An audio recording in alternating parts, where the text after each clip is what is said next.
Hello everyone, I am Ibadur Rahman and today I am going to start chapter 5 Simple Machine of class 6 Physics. In this chapter we will discuss about the topic what are simple machine, how do they help us, types of simple machine, mechanical advantage and efficiency and carrying for machines. So let's start chapter Simple Machine. Everyone open page number 71 of chapter 5. The word machine make us imagine a huge device with many working parts and a complicated structure and function. Word machine से हमारे जहन में हम एक ऐसी image बनती है जो बहुत से वर्क करती होगी, जिसमें बहुत से पार्ट्स होंगे, जो कॉम्प्लिकेटेड पार्ट्स उसमें कनेक्टेड होंगे, उसका structure and design and function बहुत ही कॉम्प्लिकेटेड होगा. However, in physics, simple device like a screw, hammer, tongue, nail, clipper, pulley, etc. are the called simple machine. जबकि फिज़िक्स में बहुत से सिंपल डिवाइस जैसे कि screw, hammer, tong, nail clipper and pulley, इन सब को भी हम एज ए सिंपल मशीन की जगह पे यूज़ करेंगे या इन्हीं के लिए वर्ड सिंपल मशीन यूज़ होता है. A simple machine is any device or tool that make it easier to do work. Simple machine एक ऐसा डिवाइस है जो हमारे वर्क को इजी बना देता है. A simple machine cannot do the work by itself but helps us to do the work. Look at the following example. Simple machine खुद तो कोई वर्क नहीं कर सकती, बट अगर हम उस पर कोई वर्क करें या हम उसके ज़रिए से कोई वर्क कर सकते हैं. आइए एग्जाम्पल देखते हैं. Lifting a heavy object and placing it at a height would becomes easier. किसी भी भारी सामान को उठाकर किसी ऊंचाई पर रखना इजी हो जाएगा if an inclined plane was used to do the work. अगर से किसी inclined plane के सहारे उसको ऊपर पहुंचाया जाए. If a heavy object has to be lifted to a certain height, the effort required to do this would be too much. और अगर हम विदाउट एनी मशीन किसी भी भारी सामान को उठाकर ऊपर रखें तो हमें बहुत सा वर्क करना होगा, बहुत सारा एफर्ट अप्लाई करना होगा. The work could be done easily with the help of an inclined plane. The effort required to do work decreases when using a simple machine. Work करना आसान हो जाएगा अगर हम किसी इंक्लाइंड प्लेन का यूज़ करें, और जो सिंपल मशीन होती है वो हमारे वर्क को बहुत इजी बना देती है. जैसे देखिए इसमें ट्रक में किसी लोड को रखा जा रहा है तो without any simple machine, without any inclined plane जो टफ वर्क होगा. बट अगर हम एक इंक्लाइंड प्लेन का यूज़ कर लें और नीचे से सामान को ट्रक तक पहुंचाना हो तो हम इजी से उसको पुश करके पहुंचा सकते हैं. तो इसमें कम इफर्ट की ज़रूरत होगी, इसमें ज़्यादा इफर्ट की ज़रूरत होगी. Now page number 72. Second point, a wheelbarrow would make it easier to push a heavy load instead of a moving heavy loads directly.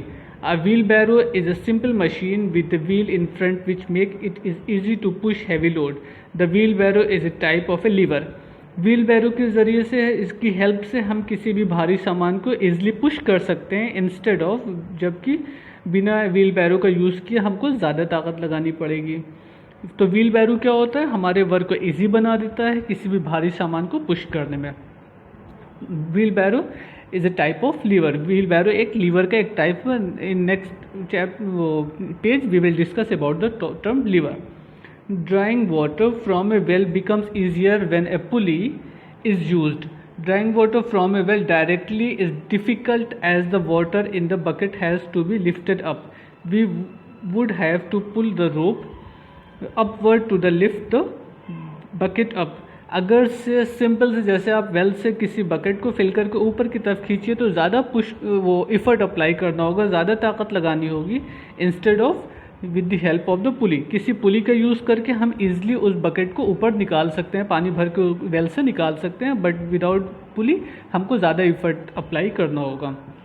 However, if a pulley is connected and the rope is used around the pulley, then we would have to pull the rope downward to lift the bucket upward. So the direction of the effort applied change. This change is easier to lift the bucket to of water. अगर से किसी पुली का use कर लिया जाए तो पुली के use करने से हम जो इफ़र्ट का डायरेक्शन है वो बदल सकते हैं। यहाँ पे देखिए इफ़र्ट का डायरेक्शन जस्ट अपोजिट डायरेक्शन में, मीन्स वेट नीचे की तरफ है तो ऊपर से फोर्स अप्लाई किया जा रहा है, बट पुली में ऐसा नहीं है। अगर से पुली का यूज़ कर लिया जाए तो इफ़र्ट तो वो लोड तो नीचे की तरफ है, बट हम इफ़र्ट का डायरेक्शन अपने कन्वीनियंट डायरेक्शन में कन्वर्ट कर सकते हैं इफ़र्ट को, कि किस डायरेक्शन में हम उसको खींचें। So the direction of effort applied change, तो पुली की यूज़ करके हम डायरेक्शन को भी चेंज कर सकते हैं। This make it easy to lift the bucket of water, और इस प्रोसेस से हम ईजिली बकेट, मतलब ये पुली जो है वो वर्क को ईजी बना देती है। Device like bottle opener, plane, inclined plane, pulley, wheel and axle are some tools which makes it easy to do normal course. Means ये सारी चीज़ें ऐसी हैं जो किसी वर्क को इजी बना देती हैं, या ईज़िली हम इनकी हेल्प से कोई काम को कर सकते हैं। They are not complicated device, ये बहुत कॉम्प्लिकेटेड डिवाइस नहीं होते हैं। Whose machine mechanism are difficult to understand but they are simple machine, ये बहुत कॉम्प्लिकेटेड डिवाइस नहीं होते हैं, उनकी फंक्शनिंग बहुत टफ नहीं होती, जबकि ये सिंपल डिवाइस होते हैं जिनको हम इजीली समझ सकते हैं। The amount of work done with or without the simple machine is the same. It neither produces energy nor does work by itself. We have to use the simple machine to do work, then the simple machine produce an output. The कोई भी work without simple machine is the same. The amount of work done with our, कोई भी काम हम machine से करें या बिना मशीन के ज़रिए से करें, बिना मशीन की हेल्प से करें, तो जो वर्क है वो अमाउंट तो सेम होगा, बट मशीन से क्या होगा, हमको इफ़र्ट कम अप्लाई करना होता है। काम हमारा उतना ही होता है, बट हमारे अपनी तरफ से जो एनर्जी होगी वो कम यूज़ करनी होगी किसी वर्क को करने में। How does a simple machine work? To do any work energy has to be supplied as the simple machine does not possess its own. किसी भी काम को करने के लिए हमको एनर्जी सप्लाई करनी होगी, सो मशीन को भी बिना एनर्जी सप्लाई किए वो काम नहीं कर सकती है, खुद से नहीं कर सकती है। When we do work on it, जब हम मशीन पे कोई वर्क करते हैं, it is capable of doing work, तो वो भी काम करने की सामर्थ्य हो जाती है, काम करने की कैपेसिटी उसमें आ जाती है।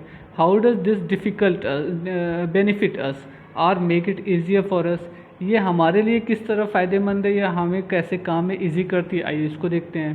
The simple machine make it easier to do work in one of the following ways. अब सिंपल मशीन किन किन चीज़ों में हमारे लिए ईजी होती है? By changing the direction in which force is applied. When a pulley is used to lift a load, the effort has to be applied in the downward direction. If the pulley was not used, the effort would have to be in the upward direction. It is more convenient to apply the effort by pulling the rope downward than upward. अब देखिए यहाँ ये दो direction है, अगर पुली का use नहीं किया जाता तो हमें इफ़र्ट को जस्ट अपवर्ड डायरेक्शन में अप्लाई करना होगा, बट पुली के यूज़ करके हम इसको नीचे की तरफ खींच सकते हैं। तो इस डायरेक्शन में फोर्स अप्लाई करना, इफ़र्ट अप्लाई करना इजी है, इस डायरेक्शन में इफ़र्ट अप्लाई करना in compare to this condition tough है। By changing the point of application of force, तो मशीन से हम किसी फोर्स के अप्लीकेशन पॉइंट को, मतलब जिस जगह पर फोर्स अप्लाई किया जा रहा है वो पॉइंट को भी चेंज कर सकते हैं। Scissors tongue make it easier for us to cut paper or lift sugar cubes by changing the point whereas the force is applied. Scissors tongue make it easy for us to cut a paper. जैसे scissor का होता है कि उसके जो blade होते हैं हम फोर्स किसी और जगह पे लगाते हैं, बट वो वर्क कहीं और कर रहा था। ब्लेड तो हैंडल के, वो इफर्ट तो हैंडल के पास लगाया जाता है, बट जो वर्क होता है वो आगे ब्लेड से होता है, इसलिए उसके फोर्स को हम अपने हिसाब से एडजस्ट कर सकते हैं। तो सिंपल मशीन का एक यूज़ ये भी है कि हम फोर्स के कन्वीनियंट पॉइंट पर उसको अप्लाई कर सकते हैं। By changing the magnitude of force, a class second lever like a wheelbarrow is a force multiplier, it use to smaller effort to achieve or overcome to larger load. A bottle opener is also a device in which the smaller effort overcomes a large load. अभी तक तो 2-3 condition हम लोगों ने जो पढ़ी है, पहले में ये था कि डायरेक्शन को चेंज कर सकते हैं, जो इफ़र्ट का डायरेक्शन है, अप्लाइड डायरेक्शन है, वो बदला जा सकता है। सेकंड पॉइंट में ये पढ़ा था कि जो फोर्स का अप्लीकेशन ऑफ पॉइंट होता है उसको चेंज किया जा सकता है। एंड सी कंडीशन में ये देखा जा रहा है कि कम फोर्स लगाकर हम ज़्यादा लोड को शिफ्ट कर सकते हैं या हैंडल कर सकते हैं। जैसे कि कोल्ड ड्रिंक ओपनर होता है, तो उसमें एक वो होती है ना, हैंडल होती है जिसको बॉटल के कैप पे लगाकर ओपन की जाती है बॉटल, तो कम फोर्स लगाकर हम उस ज़्यादा से ज़्यादा लोड को शिफ्ट कर सकते हैं या उस फोर्स से हम बैलेंस कर सकते हैं। बाय चेंजिंग द स्पीड, एक होता है लीवर का यूज़ होता है जो सिंपल मशीन का यूज़ होता है कि स्पीड को भी चेंज करने के लिए होता है। By using a system of gear and wheels connected to an axle, a small effort applied to small wheel can overcome a greater load as the speed increases. ऐसे ही व्हील बैरो गियर या wheels जो होते हैं वो speed को भी change करने के लिए, इफ़र्ट की जो स्पीड है उसको चेंज करने के लिए यूज़ किया जाता है। All types of simple machine can be broadly classified into 6 type: lever, incline plane, wedge, screw, wheel and axle, and pulleys. Wheel and axle in combined form word. Okay. For an ideal simple machine, work output of a machine equal to the work input. Ideal simple machine ऐसे simple machine की मतलब आप उस पर जितना effort apply करो उसी के इक्वल आपको आउटपुट मिल जाए, जितना इनपुट वर्क हम अप्लाई करें उतना ही हमको आउटपुट वर्क मिल जाए, तो वो आपका आइडियल मशीन होती है। बट एक्चुअली कोई भी मशीन आइडियल मशीन नहीं होती, क्योंकि कुछ ना कुछ एनर्जी का loss due to the friction हो जाता है। Okay, what is lever? Lever is a rigid rod which is free to rotate about a fixed point. Lever जो होता है एक रिजिड रॉड होता है जो कि फिक्स्ड होता है किसी एक पॉइंट के थ्रू रोटेट करने के लिए। The fixed point is the pivot of fulcrum, the object that has to be moved in the resistance of load, the force applied to overcome load is effort. जैसे कि ये figure में देखिएगा, जिस point से ये रॉड आपका move हो सकता है, दोनों डायरेक्शन में ऊपर नीचे हो सकता है ना, तो ये पॉइंट क्या कहलाएगा? आपको फल्क्रम कहलाएगा। इसके एक तरफ lever L as a indicate as a load and E as a indicated as a effort. Means ये लोड है जिसको हमको बैलेंस करना या शिफ्ट करना है, और ये इफर्ट है जो फोर्स हम अप्लाई करेंगे। Principle of lever is equal to, according to the principle of lever, load into load arm. ये लोड हो गया, यहाँ से लेकर यहाँ तक की जो लेंथ होती है वो लोड आर्म कहलाती है। Effort into effort arm, effort and point से लेकर फल्क्रम तक की जो डिस्टेंस है वो इफर्ट आर्म है। अगर से ये बैलेंस के फॉर्म में होगा, इक्विलिब्रियम के फॉर्म में होगा, तो effort into effort arm is equal to load into load arm. ये प्रिंसिपल ऑफ लीवर है, ऐसा होना चाहिए, तभी कोई चीज़ बैलेंस हो सकती है। Okay, load arm refer to distance between F and L, that is fulcrum and load. Effort arm refer to the distance between fulcrum and effort F and E. Effort arm का मतलब हो गया effort and fulcrum के बीच की जो distance है, and load arm का मतलब होगा लोड एंड फल्क्रम के बीच में जो डिस्टेंस है उसका। अगर इफर्ट को L सपोज कर लें, LF, एंड E सपोज कर लें, तो ये EF हो जाएगा। So according to principle of lever, L into LA is equal to E into EA, या L upon E is equal to EA upon L। देखिए L upon E is equal to E upon L। इसी ratio को मतलब load upon effort कह लिया जाए या effort arm upon load arm कह लिया जाए। लोड अपॉन इफर्ट और effort arm upon load arm, ये क्या कहलाता है? आपका मैकेनिकल एडवांटेज कहलाता है। The ratio of load and effort is known as mechanical advantage, otherwise you can say that effort arm, ratio of effort arm and load arm is known as the mechanical advantage of a simple machine or lever. We get a greater mechanical advantage if the large load can be overcome with a small effort. Mechanical advantage ज़्यादा तब होगा जबकि ज़्यादा से ज़्यादा load को handle किया जा सके विद द लेस इफर्ट, कम इफर्ट अप्लाई करके ज़्यादा लोड को हैंडल किया जा सके। Mechanical advantage is equal to L upon E is called the law of liver.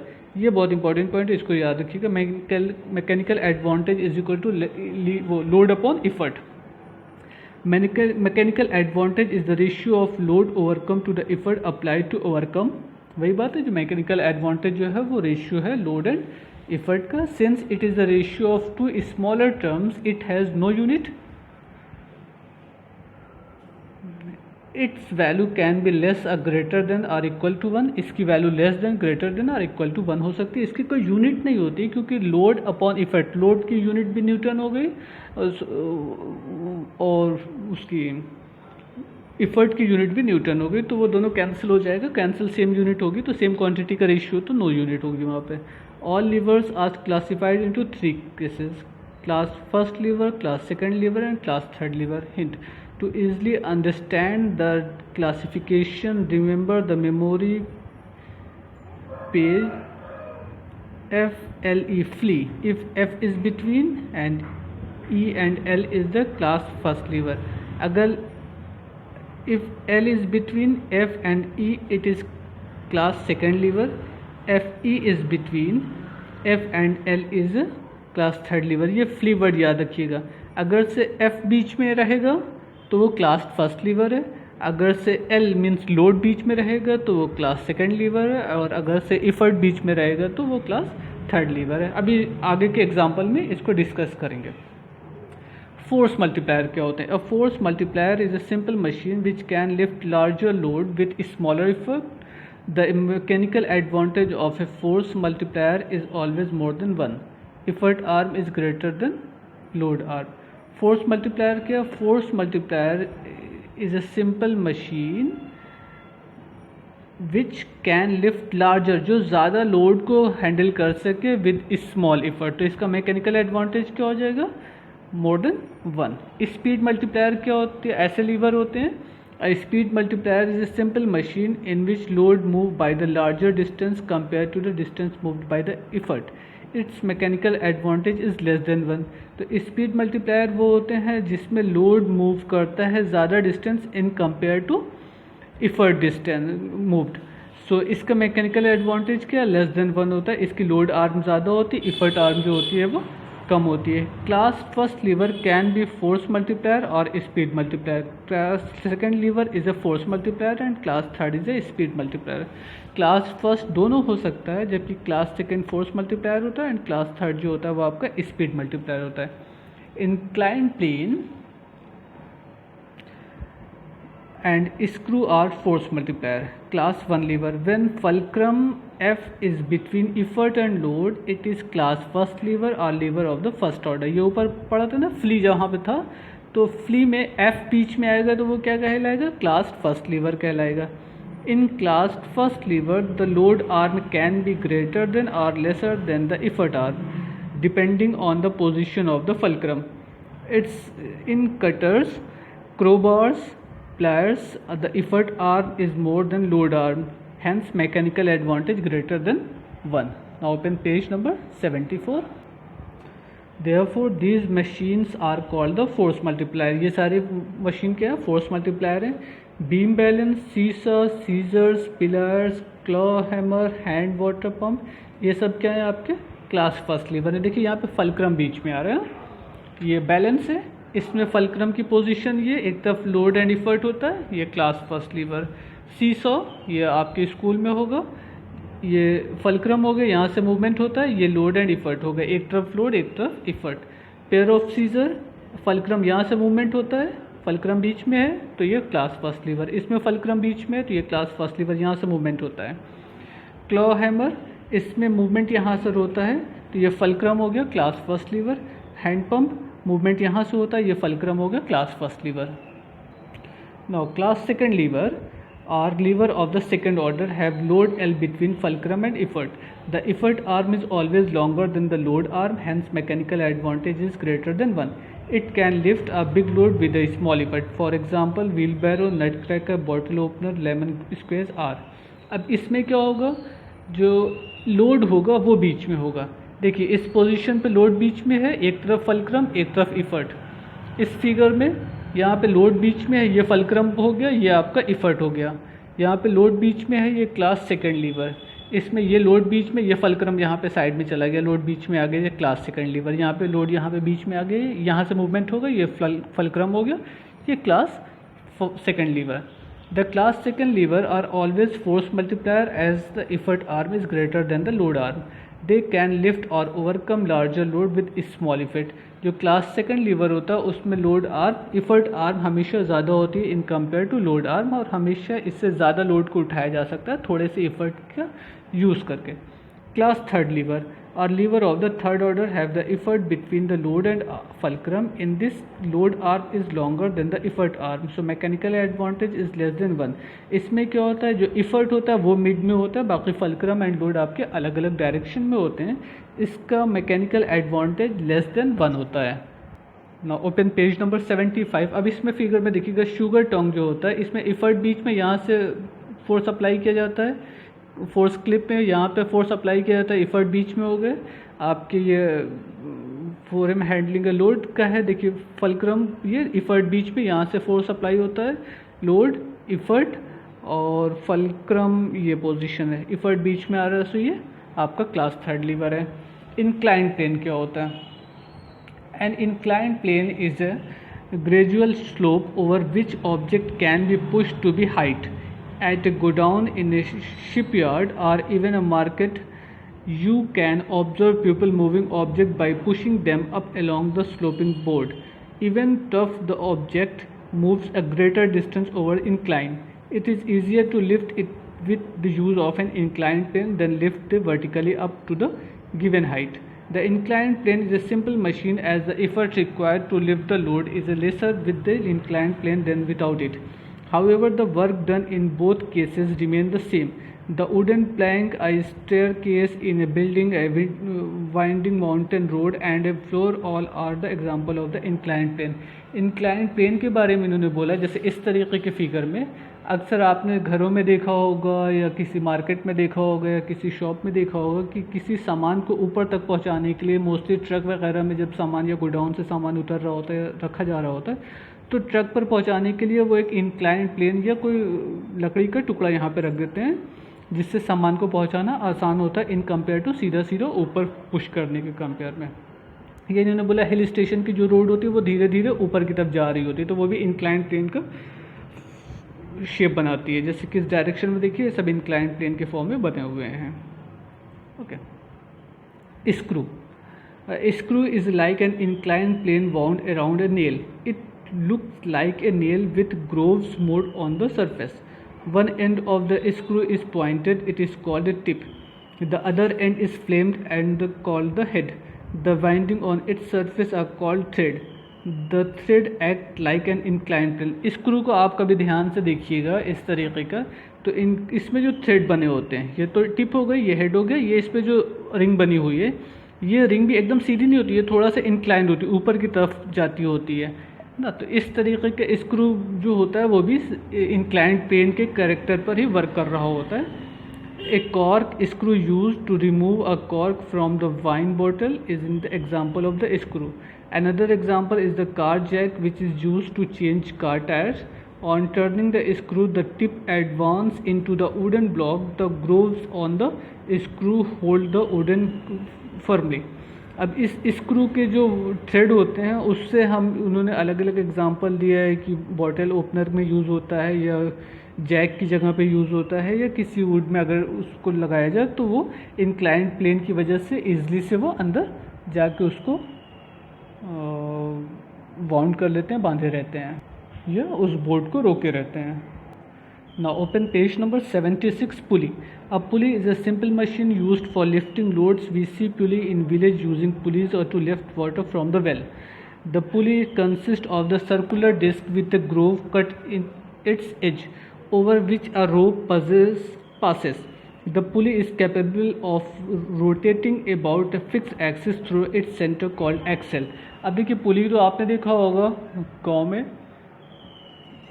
ठीक है, ये शेप है पुली का, एक फिक्स पॉइंट से बंधी होती है जिसको एक्सेल बोला जा रहा है, इसके ऊपर से रोप जा रही होती है और एक डायरेक्शन में लोड होता है, दूसरी डायरेक्शन में क्या होता है हम इफर्ट को अप्लाई कर रहे होते हैं। ये लोड हो गया, ये आपका इफर्ट हो गया।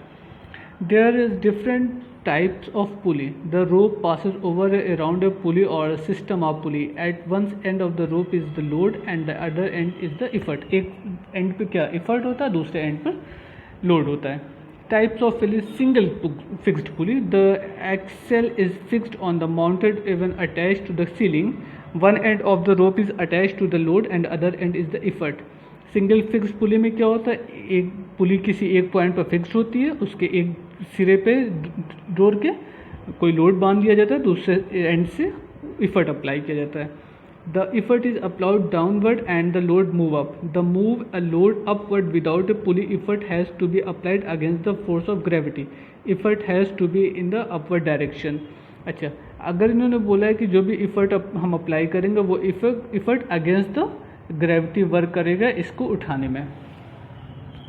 But with a single pulley, the direction of a effort is changed. Now the effort is in the direction of the gravitational force, for example used to draw water from the well.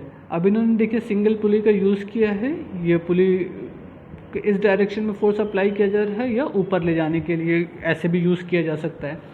Single movable पुली क्या होती है, वो तो पीछे को single movable pulley. In this pulley the axle is free to move one end to the rope is fixed to the ceiling और the fixed mount. अभी क्या था कि ये पुली जो है यहाँ पर फिक्स थी, अब इसमें क्या किया, वन एंड जो है वो फिक्स्ड कर दिया गया और पुली से किसी लोड को बांध दिया गया और इफर्ट दूसरे एंड पर अप्लाई किया जा रहा है। The other end of the string is the effort, the load is attach to the pulley, वही चीज़ है। In this type of pulley the effort required half to that of the load to be lifted. In a single movable pulley mechanical advantage is two, इसमें किसी load को उठाने के लिए जो इफर्ट अप्लाई होगा वो लोड का हाफ होगा या लोड डबल होगा इफर्ट का, ऐसे कह लीजिए। व्हील एंड एक्सल मतलब आधा फोर्स अप्लाई करके भी हम किसी लोड को उठा सकते हैं मूवेबल पुली में, जबकि सिंगल पुली फिक्स्ड पुली में ऐसा नहीं था, फिक्स्ड पुली में सेम इफर्ट अप्लाई करना होता था। Wheel and axle. A wheel is a circular object which rotates about an axis called the axle. The wheel and axle together is the simple machine. The axle behaves in a same manner as the wheel. So the wheel and the axle can be said to be two wheels of different diameter attached to one another. It is difficult to turn thin rod. However, if the thin rod is coaxial converted to the disc, it's become easier to turn with the small effort. This arrangement is wheel and axle. The effort is applied to the bigger wheel and the load is to the smaller one. Example of the wheel and axle are bicycle pedal, steering wheel of the motor car, screwdriver, water tap.